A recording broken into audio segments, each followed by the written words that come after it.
Nous élevons ton Saint-Nom et nous t'adorons. Notre cœur t'adore et notre âme t'aime, Seigneur. Nous sommes infiniment reconnaissants pour cet amour continuel que nous recevons de toi. Alléluia. Et la preuve de cet amour, c'est que tu nous as donné ta parole. Amen. C'est cette parole qui nous garde, Seigneur. Amen. Celle qui nous console. Alléluia. Celle qui nous protège. Amen. Et celle qui est tout pour nous. Amen. Amen. Voici ce peuple qui est ici, Seigneur. Il est venu pour cette parole, Dieu. Parce que toute parole d'homme, c'est un mensonge. Alléluia. Et seule ta parole est la vie. Amen. Père, je te prie, alors que tu les as attirés et rassemblés en ces lieux, viens avec ta parole de vie, celle que tu as révélée dans cet âge. Amen. Et qu'elle puisse trouver, Seigneur, ô Dieu, les cœurs disposés, Père, afin que la sémence du royaume plantée par les fils de l'homme puisse germer, Seigneur, dans leur âme. Tu connais les besoins de ce peuple, et c'est toi le seul époux qui est capable. C'est pour cela, Seigneur, nous t'invoquons, ô Dieu, que tu viennes, Seigneur, rencontrer les besoins de chacun. Amen. Aussi spirituel que physique. Très bien. Car Merci, bien-aimé, que Seigneur. tu viennes, que tu étendes ta main et que tu fasses du bien à ce peuple. Amen. Récompense leur sacrifice. Amen. Oh Dieu bien-aimé, accorde ta foi dans l'âme de chacun, Seigneur. Que chacun ne puisse pas quitter ici, Père, étant loin de toi. Mais Père, que ta présence vienne et attire, Seigneur, ce peuple. C'est toi qui as dit que quand tu seras élevé, tu attireras les hommes à toi. Amen. Et que cela soit accompli, Seigneur. Glorifie ton nom au milieu de nos pères. Guéris les malades, Seigneur. Amen. Délivre les captifs. Amen. Amen. Affermis ce peuple. Laisse que nous puissions tourner nos regards vers Jésus-Christ. Amen. Le message de l'heure. Et que notre vision de la vie change. Que nous puissions t'aimer par-dessus tout. Accorde-le, Père, quand nous te prions ceci. Au nom du Seigneur Jésus-Christ. Amen. Alléluia. Que le Seigneur vous bénisse. Amen. Nous ouvrons nos Bibles dans Actes au chapitre 7 et nous allons lire à partir du verset 20. Je lirai jusqu'au verset 23, vous allez vous asseoir et puis je vais continuer notre lecture. Lisons ensemble cette première partie. Actes chapitre 7, commençons au verset 20. À cette époque naquit Moïse, qui était beau aux yeux de Dieu. Il fut nourri 3 mois dans la maison de son père. Et quand il y était exposé, la fille de Pharaon le recueillit et l'éleva comme son fils. Moïse fut instruit dans toute la sagesse des Égyptiens. Il était puissant en parole et en œuvre. Il avait 40 ans lorsqu'il lui vint dans le cœur de visiter ses frères, le fils d'Israël. Amen. Amen. Amen. Je vais continuer la même lecture, mais je vais faire un petit saut pour gagner le temps, vu que le temps est avancé. Je vais partir au verset 30, toujours de Actes chapitre 7. Voici ce qui est écrit. 40 ans plus tard, un ange lui apparut au désert de la montagne de Sinaï, dans la flamme d'un buisson en feu. Moïse, voyant cela, fut étonné de cette apparition. Et comme il s'approchait pour examiner, la voix du Seigneur se fit entendre. Je suis le Dieu de tes pères, le Dieu d'Abraham, d'Isaac et de Jacob. Et Moïse, tout tremblant, n'osait regarder. Le Seigneur lui dit, ôte tes souliers de tes pieds, car les lieux sur lesquels tu te tiens est une terre sainte. J'ai vu la souffrance de mon peuple qui est en Égypte, j'ai entendu ses gémissements, je suis descendu pour les bénir. Alléluia. Maintenant, va, je t'enverrai en Égypte. C'est Moïse qu'ils avaient régné en disant, qui t'a établi chef et juge, c'est lui que Dieu envoya comme chef et comme libérateur avec l'aide de l'ange qui lui était apparu dans le buisson. Alléluia.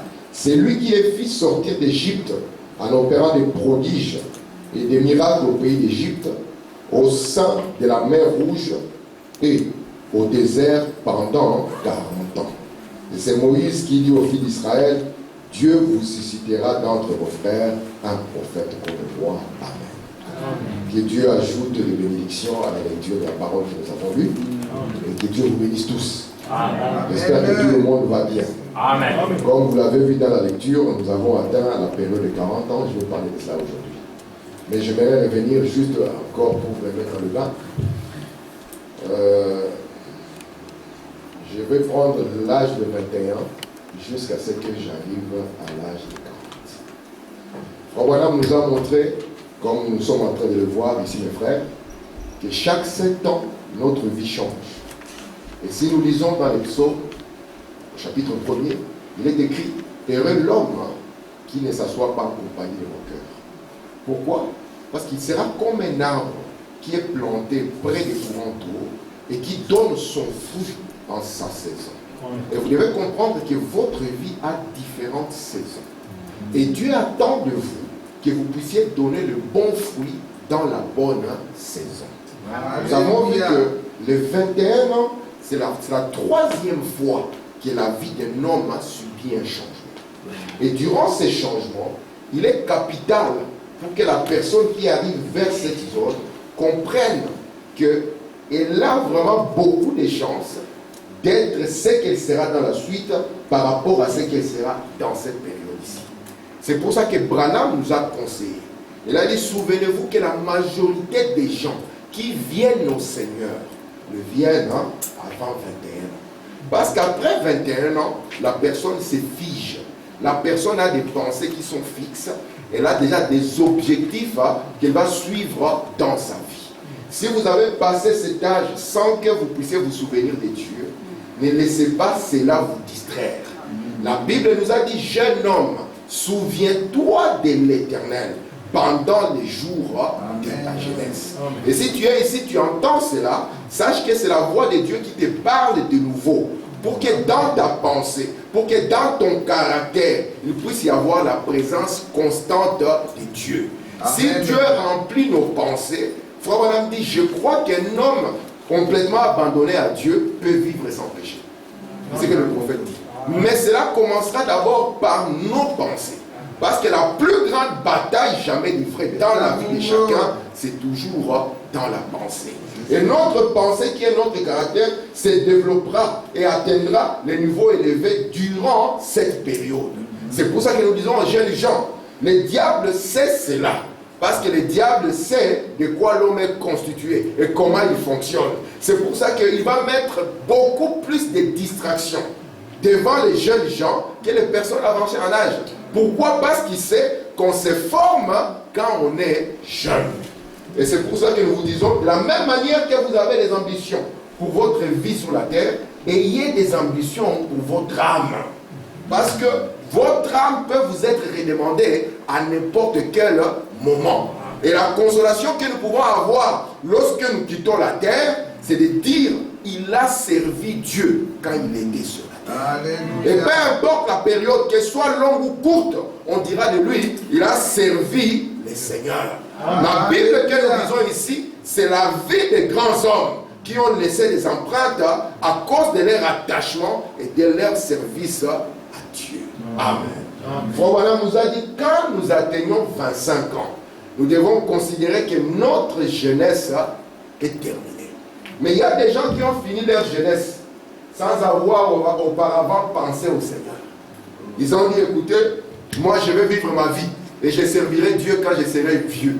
Tu n'as aucune garantie, mon ami, que tu arriveras dans la vieillesse. À 25 ans, notre jeunesse est terminée. Et Dieu veut simplement à 25 ans avoir déjà des gens qui sont sages. Parce que la doctrine, c'est la sagesse. Et la sagesse commence par quoi? Par la crainte de Dieu. C'est pour ça que dans les lois lévitiques, Dieu pouvait compter sur un jeune lévite de 25 ans. Et Branham nous a dit, moi, je n'ai pas bien servi Dieu durant ces 25 premières années. Il n'a pas dit qu'il ne l'a pas servi, mais il n'a pas servi comme lui aurait voulu. Et on peut dire, oui, il a été jeune. Mais à partir de ces 25 ans, mon Branham dit, j'ai commencé à compter ma vie de nouveau pour pouvoir les servir mieux que je l'avais servi auparavant. Pourquoi? Parce que la jeunesse est passée et la sagesse est venue. La vie que vous voyez ici sur la terre, Salomon le plus sage des hommes, alors qu'il a vécu, il a compris que tout n'est que vanité. Amen. Amen. On peut penser que comme je mets telle chaussure, je suis arrivé. Après un moment, tu découvriras que ce n'est pas ça, être arrivé. Mais on arrive quand on a rencontré Dieu dans une expérience de vie. Amen. C'est ce qui vous tiendra. Et nous avons vu ici qu'un lévite de 25 ans, il était prêt pour entrer déjà dans les services de Dieu.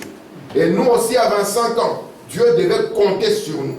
Un frère Enoch, il devait compter sur toi. Que s'il y a quelqu'un dans le barrage, on peut avoir un frère Enoch qui peut représenter le royaume de Dieu. Pas représenter les diables, mais représenter le royaume du Seigneur. Amen.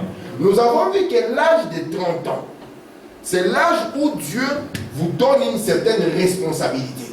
Il veut compter sur vous. Il vous donne un but précis, quelque chose à faire, quelque chose pour lequel il vous a suscité. Si vous vous souvenez, Jean-Baptiste, lorsqu'il est venu sur la terre, peu importe le temps qu'il a passé dans le désert, il avait un but précis. Et ce but précis, à environ 30 ans, Jean-Baptiste est sorti. Pour pouvoir faire quoi? Pour pouvoir l'accomplir. Et nous avons vu que depuis les temps anciens, avec le Lévite, à 30 ans, il donnait à chacun une certaine position. Il disait, voici le travail que tu vas faire. Et tu vas faire ce travail sous la supervision de telle personne. Il faut qu'à 30 ans ici, dans notre vie, nous puissions être certains que nous avons compris le but. Amen. Parce que manquer le but, c'est ça péché. Amen. Est-ce que vous comprenez? Si Jean-Baptiste était resté complètement dans le désert, à gêner à prier, et qu'il était mort, je ne sais pas, dans un accident, Jean-Baptiste aurait manqué le but. Dieu l'a amené sur la terre pour le fait qu'il puisse introduire le Messie. Amen. Et Jean-Baptiste savait cela. Et c'était la grande chose qui était l'attente de sa vie.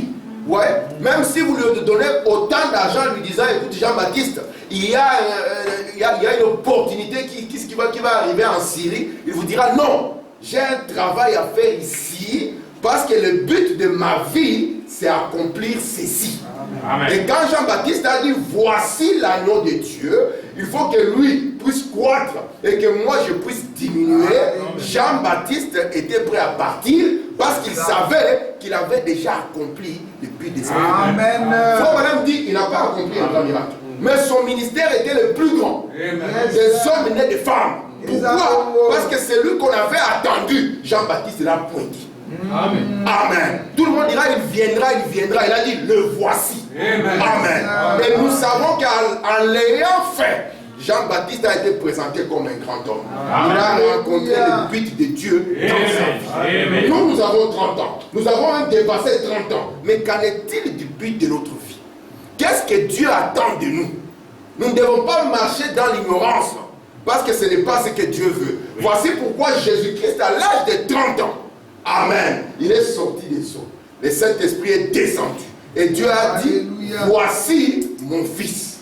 On l'identifie d'abord comme un fils de Dieu. Mais mon fils, en qui moi, Dieu, je me plais de demeurer. Amen. Il faut que Dieu se plaise aussi de demeurer en nous. Amen. Amen.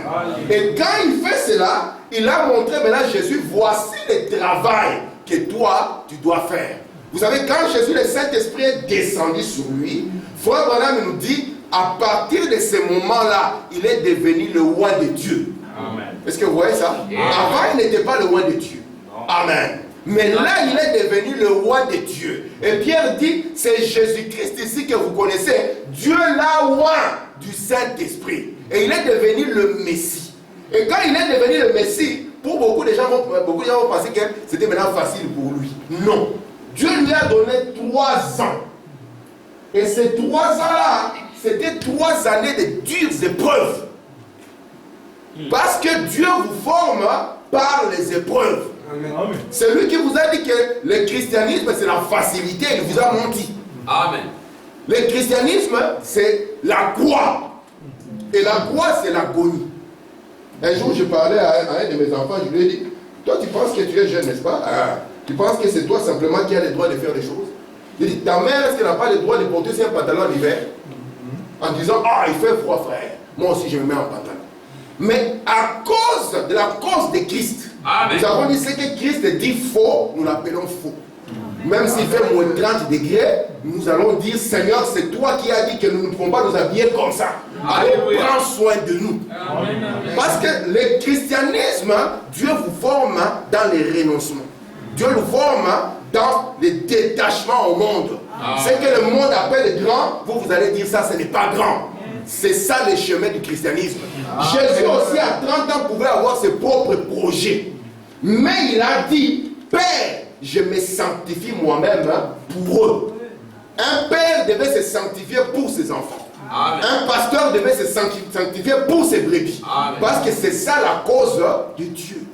Et lorsque Dieu le oint, dans Matthieu chapitre 4, au lieu qu'il puisse sortir comme un grand pasteur invité à une convention, Dieu l'envoie dans une convention dure dans le désert.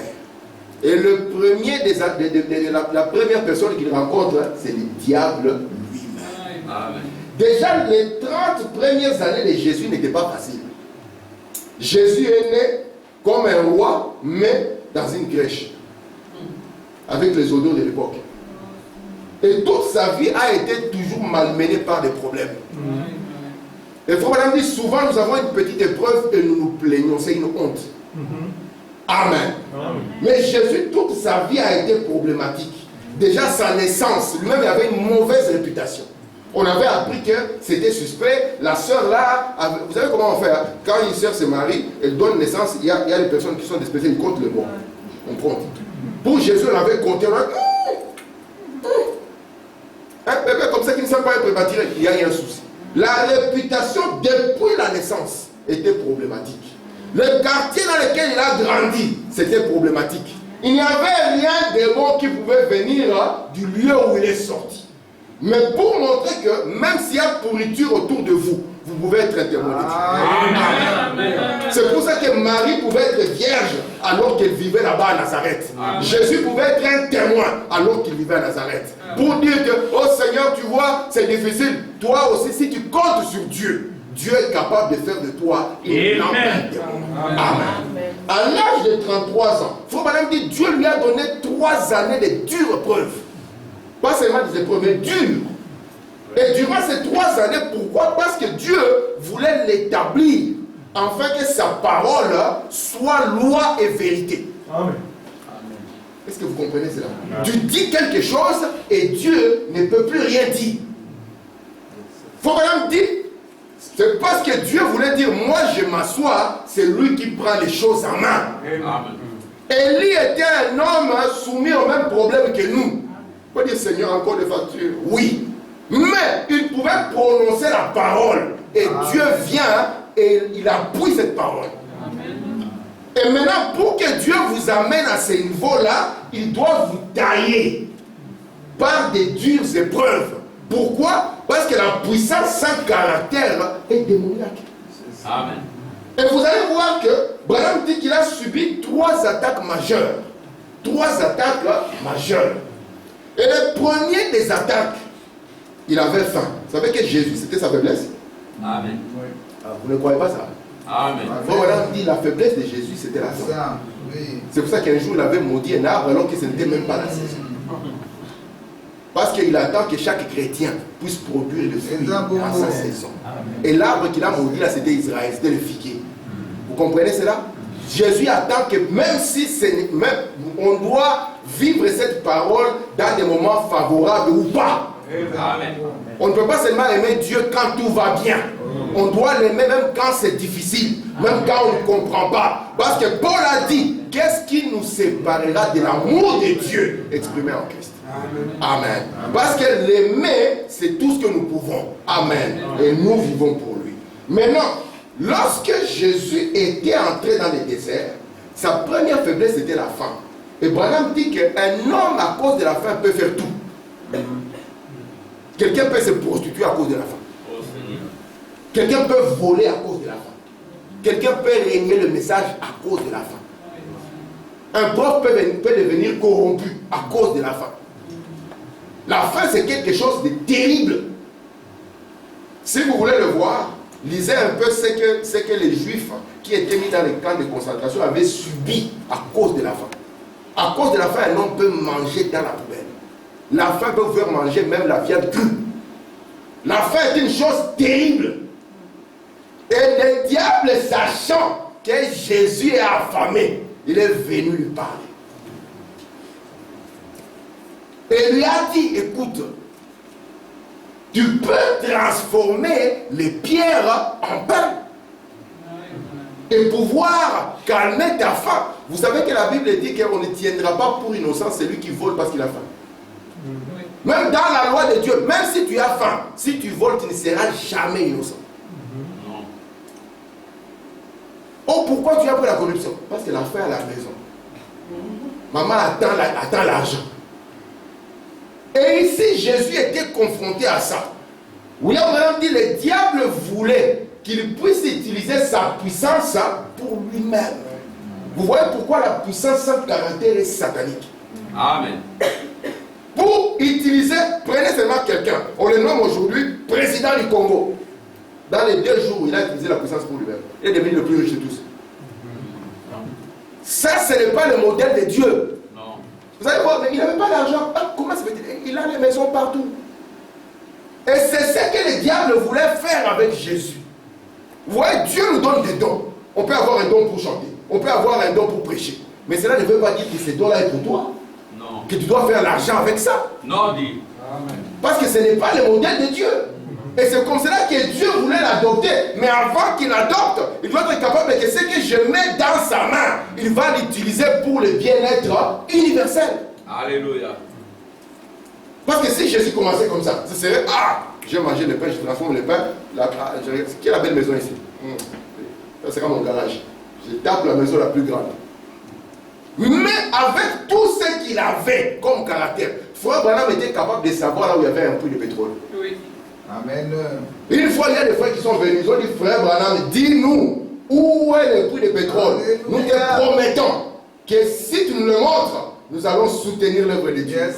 Il leur a dit, allez à tel endroit. Ils sont partis là-bas, le pétrole est monté. Ils ne sont jamais revenus. Alléluia. Alléluia.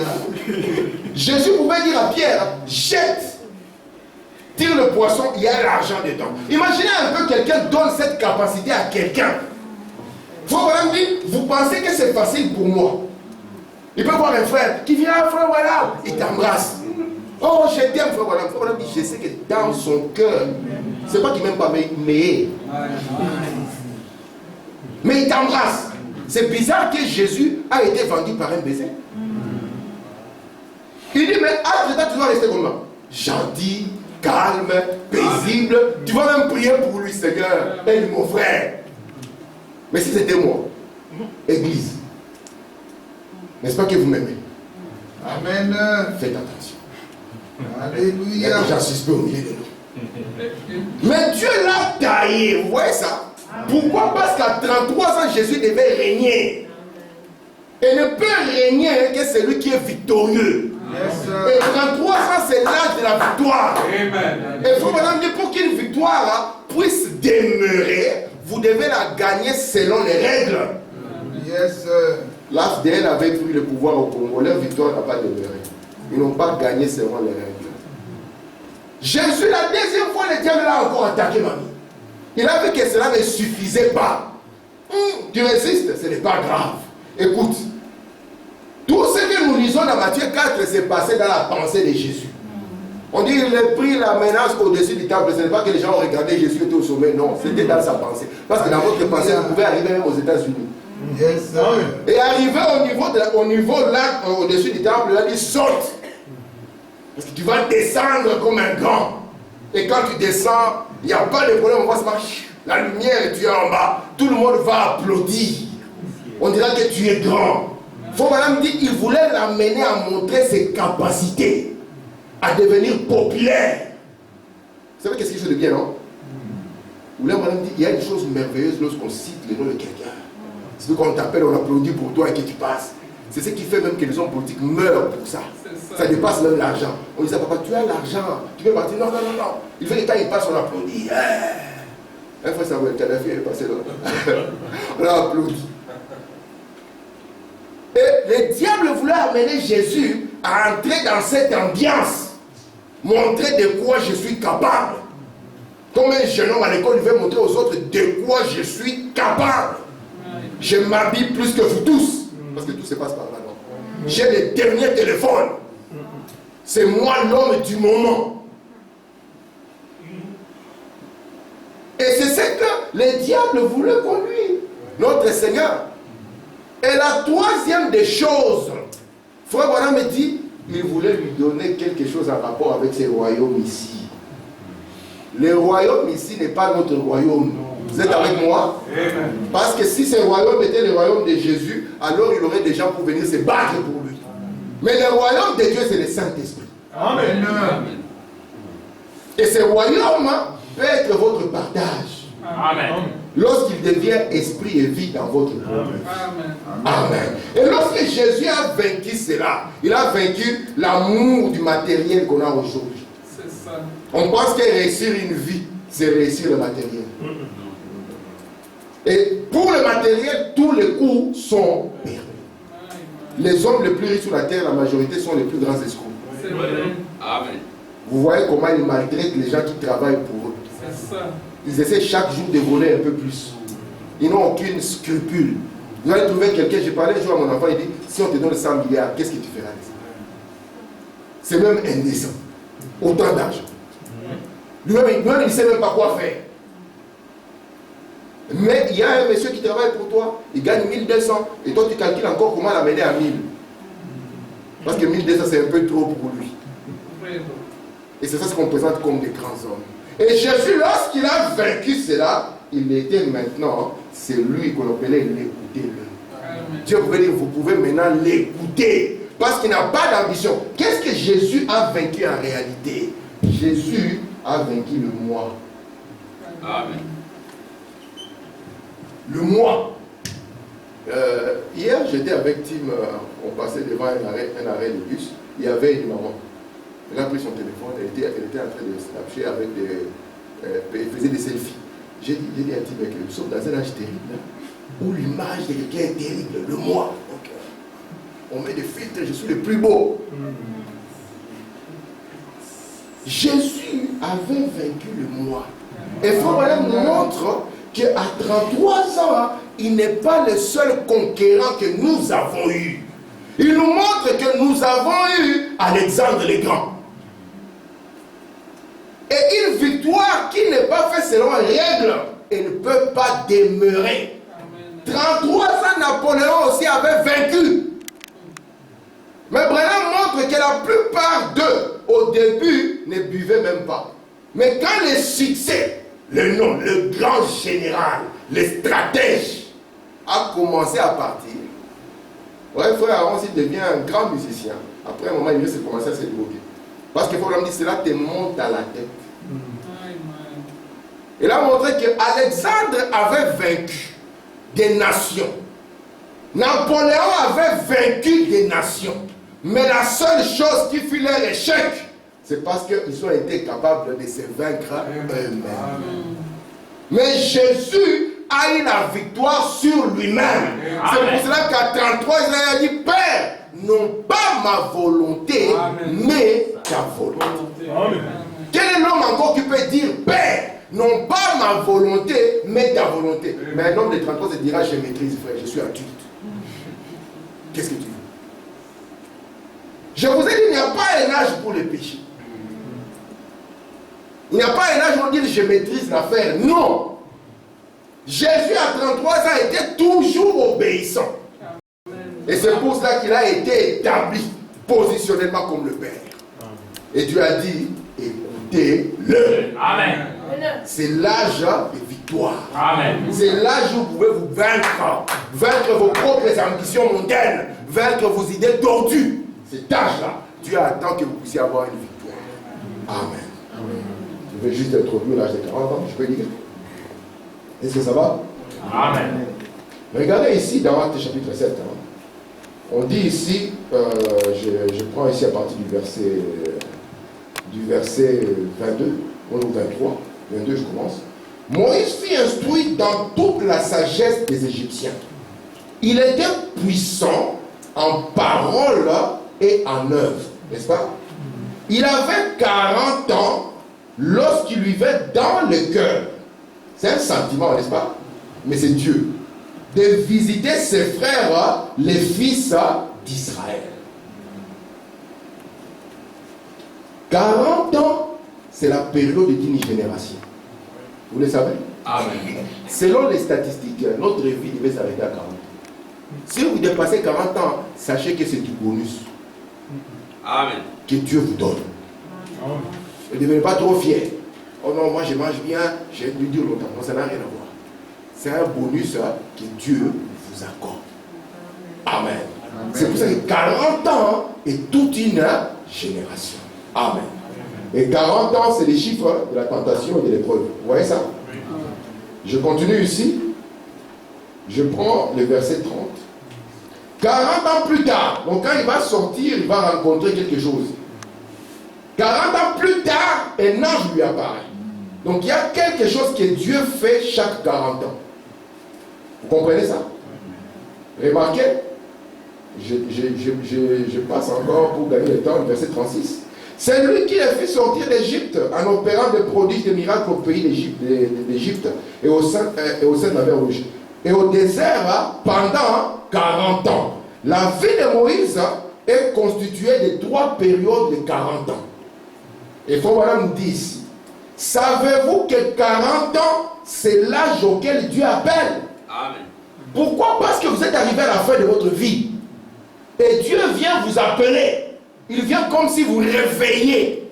Messieurs, vous passez d'une génération à une autre génération. Est-ce que vous comprenez ça? Comme Noé qui est passé d'un monde à un autre, messieurs, tu viens de traverser toute une génération. Et ça sera un temps de preuve, un temps de jugement. Est-ce que vous me comprenez? Amen. Ce n'est pas quelque chose d'acquis. Dieu te fait grâce. Tu passes d'une génération à une autre génération. Et Moïse, quand il est arrivé là, Dieu l'appelle. Comme nous, quand nous arrivons, Dieu nous appelle. Parce qu'il dit, mon ami, selon les scientifiques et les assurances, il t'a donné une période de 40 ans. Mais voici maintenant, mon frère, que tu vas traverser cette période. Quel est le bilan de ce que toi tu as pu faire? Alléluia. Et ici, Moïse était un homme bien formé à ses 40 ans. Il avait eu 2 écoles. Vous connaissez les 2 écoles de Moïse? Oui.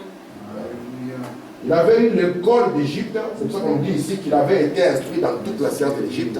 Et puis il avait eu l'école de maman au Québec. Vous voyez les 2 écoles de Moïse? Vous êtes avec moi ou pas? Amen. 40 ans. Il a 2 écoles. Ici c'est maman au Québec. Et ici c'est l'Égypte. Jochebed l'a formé spirituellement, n'est-ce pas? Et ici, les Égyptiens l'ont formé dans la dimension humaine. Donc, comme nous voulons que nos frères de 40 ans soient assez formés, parce que Jochebed c'est la maman, et la maman c'est l'église, n'est-ce pas? L'église t'a donné ce qu'elle pouvait. Mais c'est pour ça qu'il dit, moi j'ai 40 ans dans le message. Ça ne veut absolument rien dire. Est-ce que vous croyez ça? On va voir Moïse avec ses 40 ans. Et remarquez de l'autre côté, vous pouvez avoir été bien formé dans les bonnes universités. Mais cela ne veut pas dire encore que vous avez fait quelque chose avec Dieu. Est-ce que ça va jusque-là? Regardez ce qu'il faut maintenant dire. Savez-vous que 40 ans, c'est l'âge auquel Dieu appelle? Eh bien, écoutez, Josué, je n'ai pas eu le temps d'entrer là-dedans, Caleb, David sur le trône, ainsi de suite. Lorsqu'il eut 40 ans, Dieu l'appela. Et à 80 ans, il était rejeté depuis 40 ans.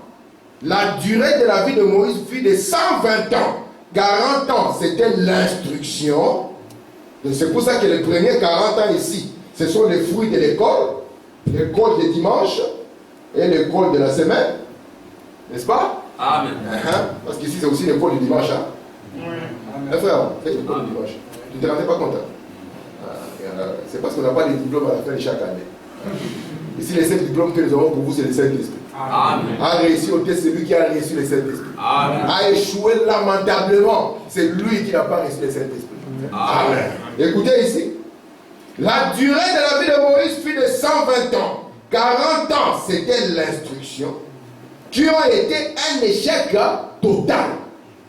C'est donc pendant 40 ans qu'il a servi le Seigneur, les 40 dernières années. Je continue ici. Écoutez, voilà, dans l'expectative du 8 mai 58, paragraphe 19, il dit, vous et moi, dans notre race humaine, chaque génération devient un peu plus intelligente que la génération précédente, n'est-ce pas?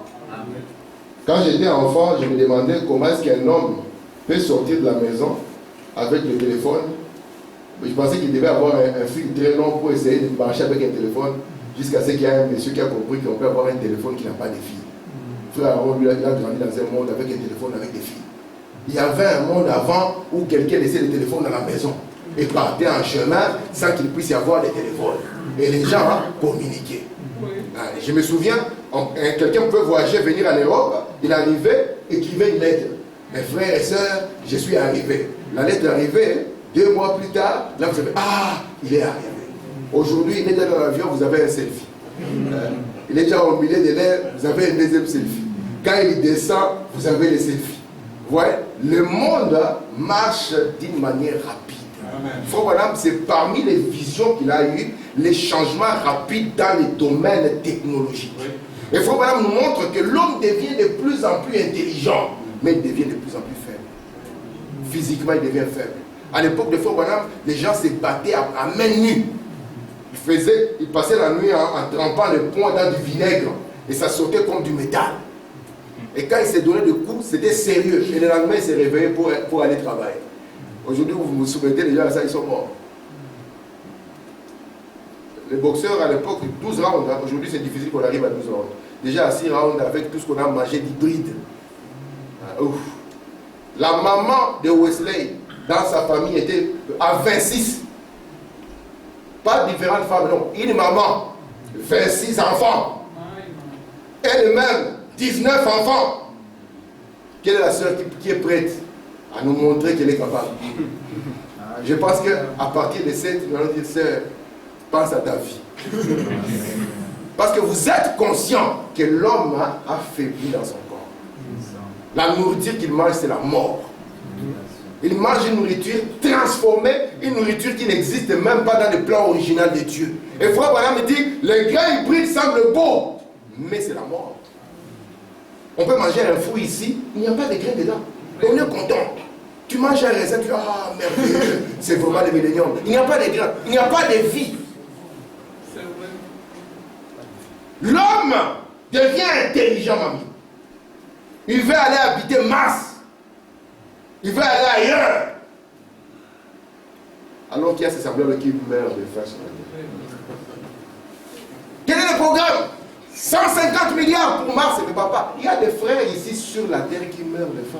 Vous voyez, il devient fou dans son intelligence. Écoutez. La parole de Dieu nous l'apprend, que nous deviendrons plus faibles, plus intelligents. Les hommes ne vivent plus longtemps comme autrefois. L'espérance de la vie. Je continue. Premièrement, c'était 120 ans. Ensuite, 70 ans.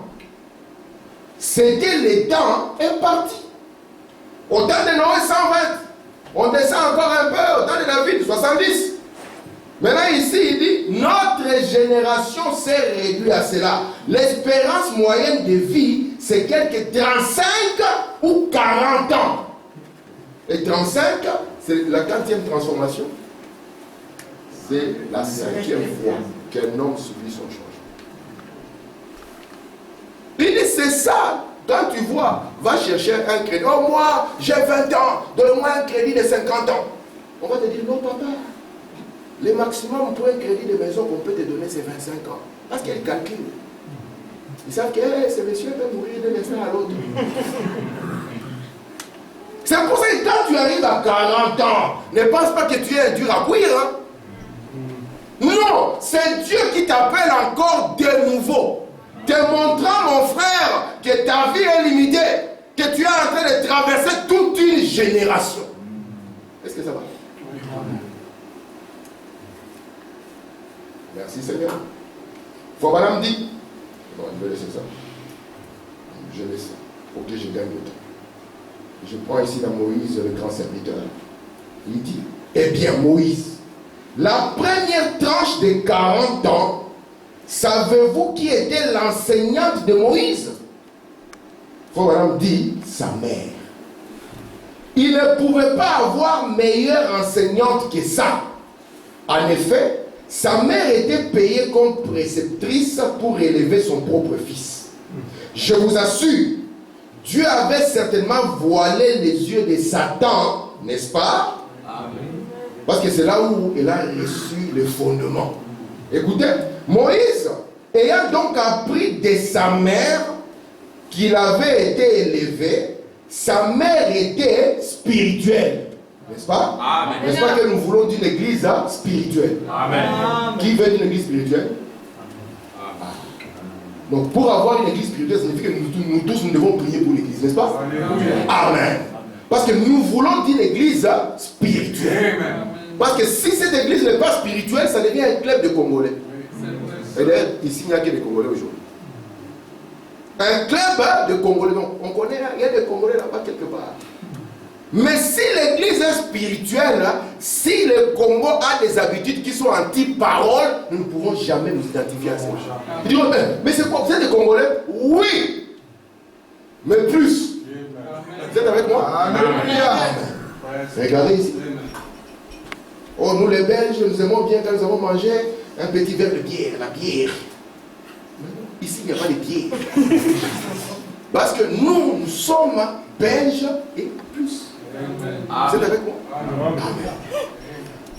Je continue ici. Il faut que madame dise, écoutez sa voix. Alors Moïse sortit, bourré de la théologie ecclésiastique. Une église spirituelle ne sera bonne pour vous que quand vous aurez fait une expérience avec Dieu. Amen. Oh, notre pasteur est un homme de Dieu, c'est bien. Oh, notre église, c'est vraiment une église spirituelle, c'est bien. Mais qu'en est-il de toi? Bon. C'est ça. Est-ce que ça va? Oui. Amen.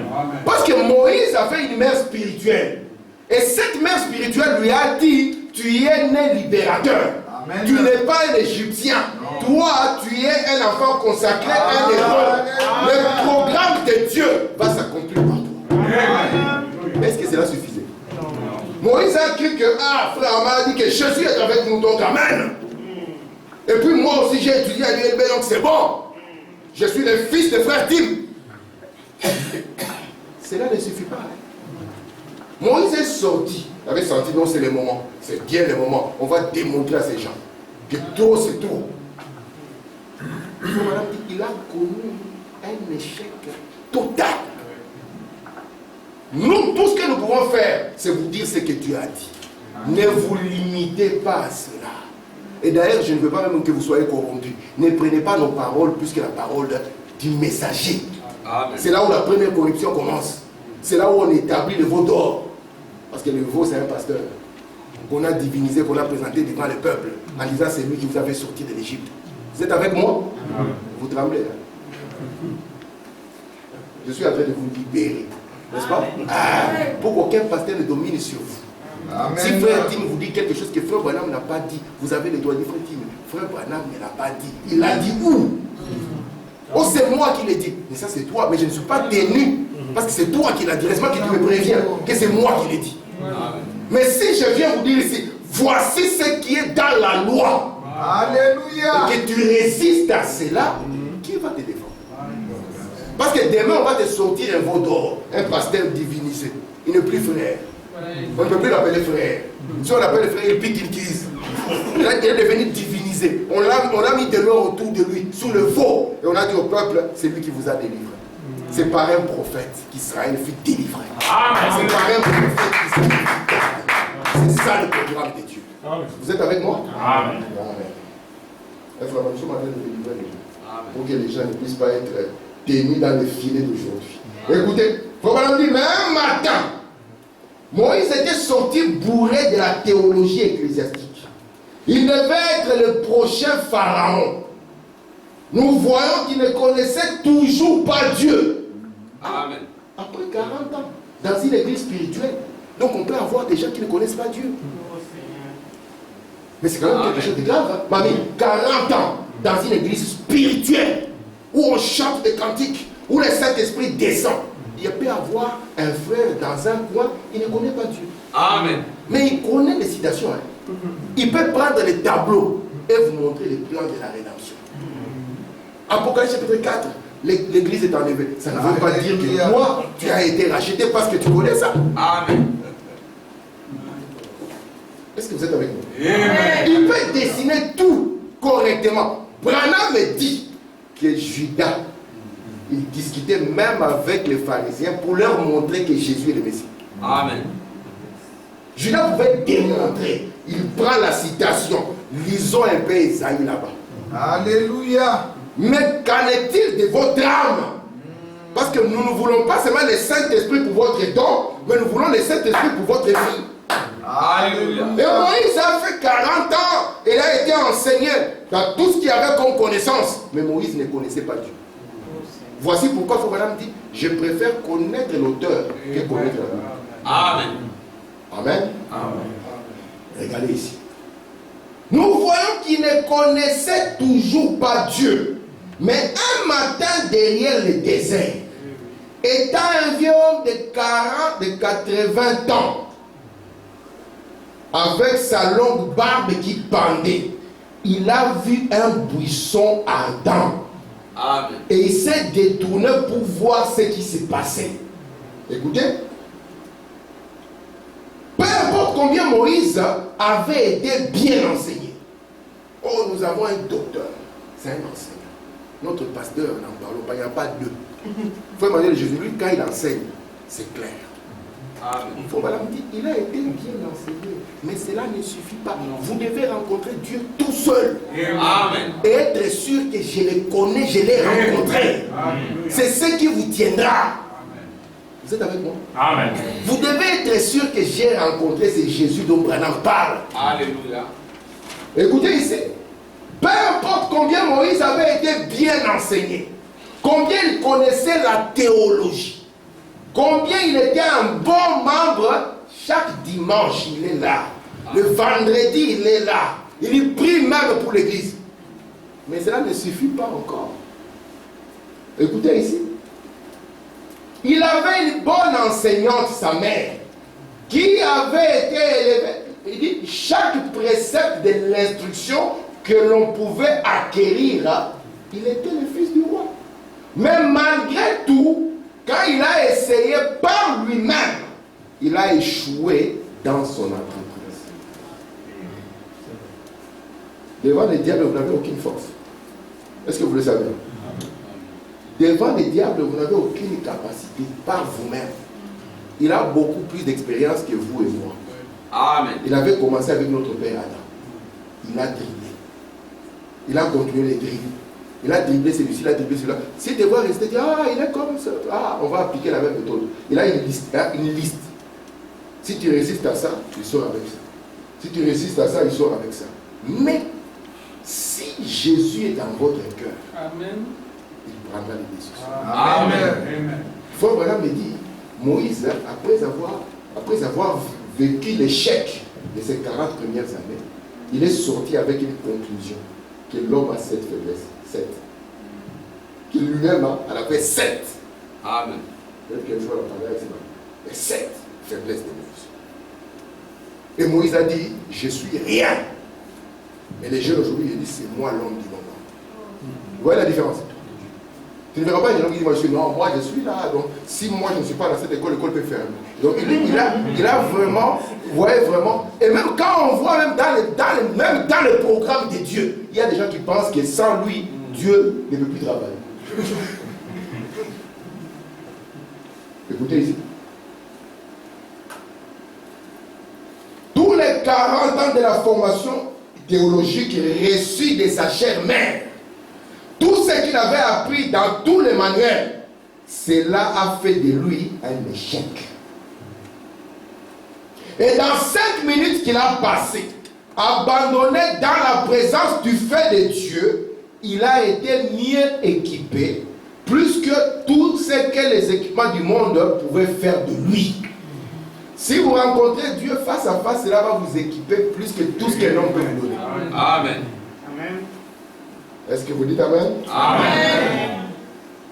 Et quand il est arrivé près du buisson, il a entendu une voix.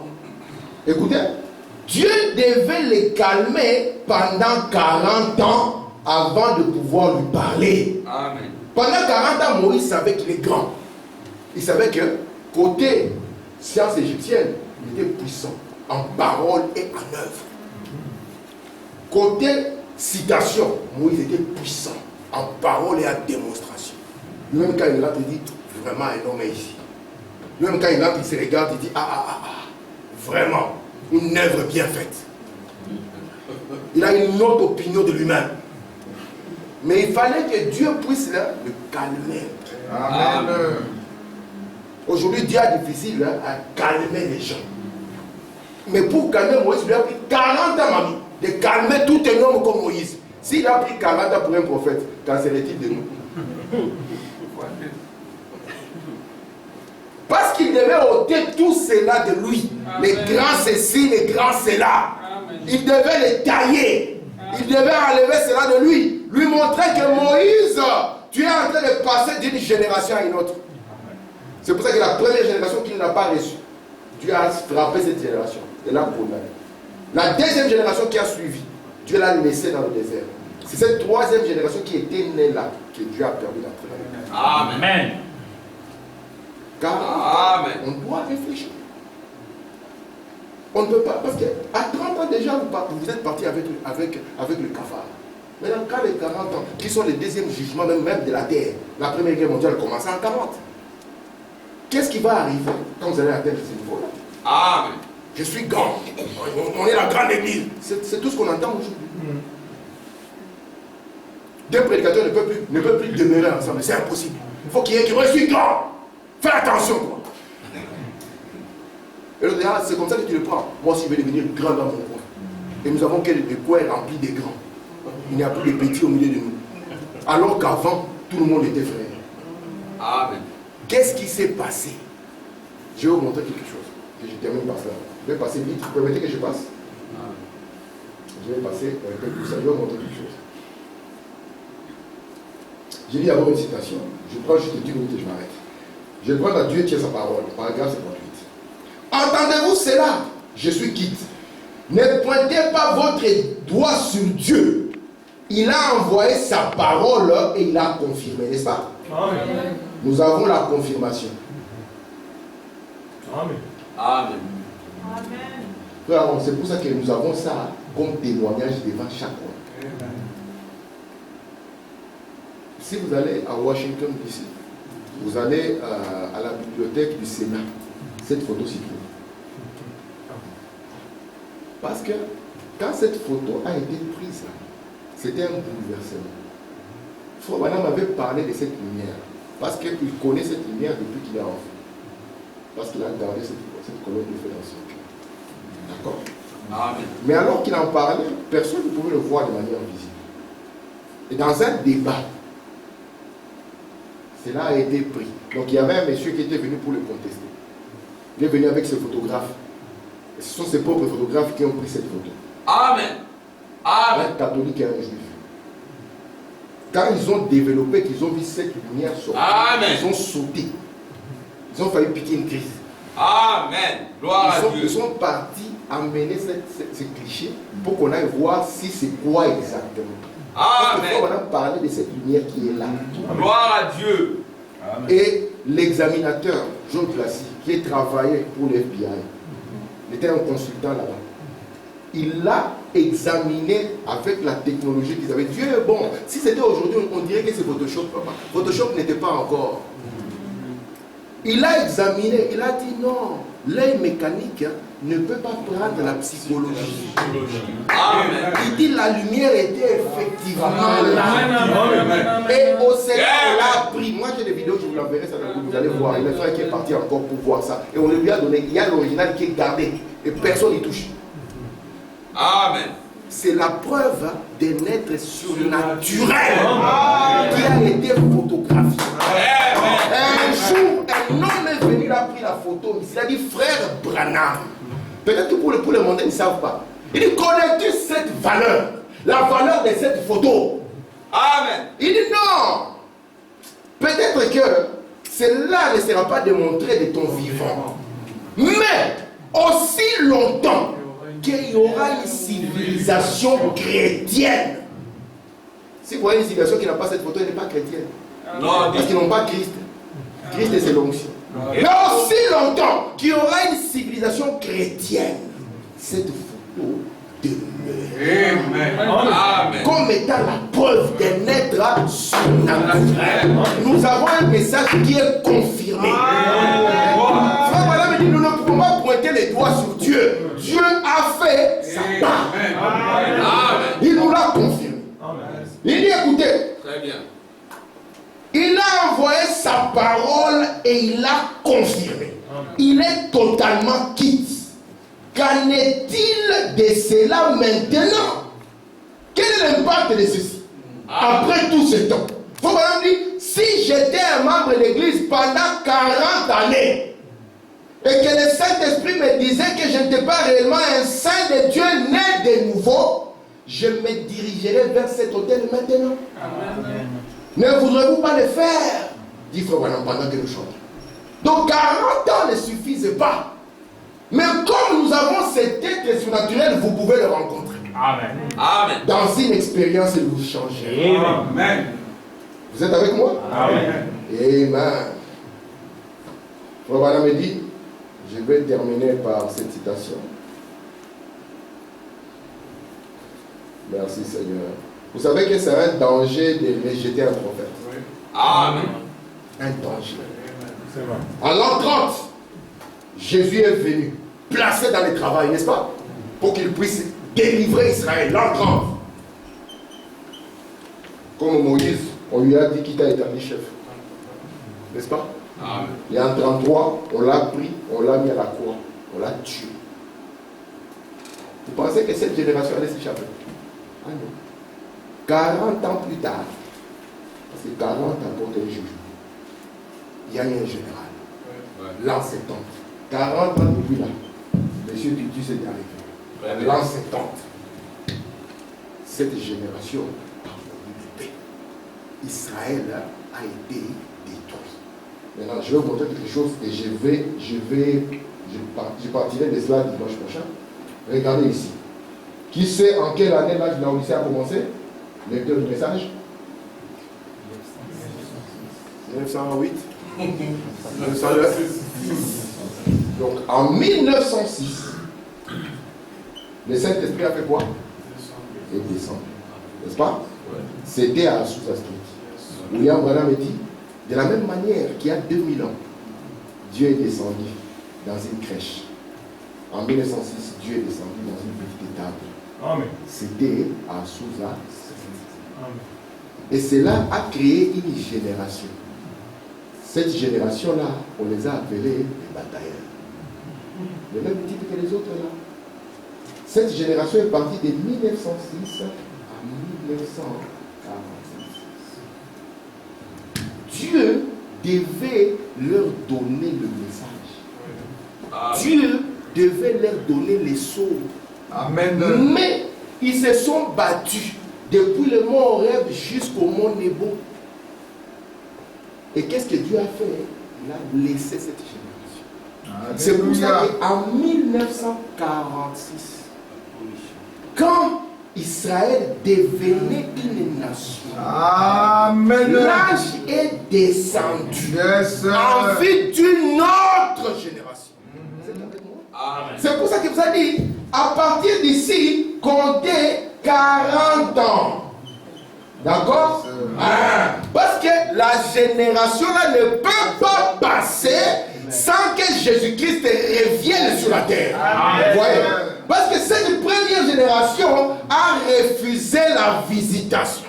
40 ans était un jugement. Et ici, il leur a montré, ils ne peuvent pas traverser encore 40 ans. Et ici, là, on voyait pour un travail rapide. Pour qu'une génération puisse déclencher tout un réveil. Un réveil qui n'a pas de fin. Qui n'est plus un réveil de 3 ans, mais un réveil de 7 tonnerres. Un réveil de 7 tonnerres. Un réveil de 7 tonnerres. Amen.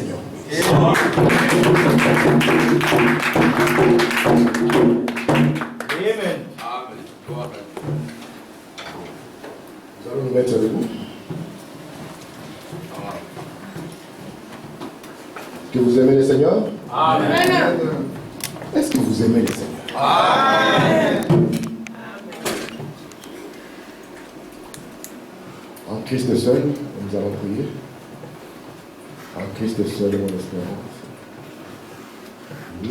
Christ seul, mon espérance.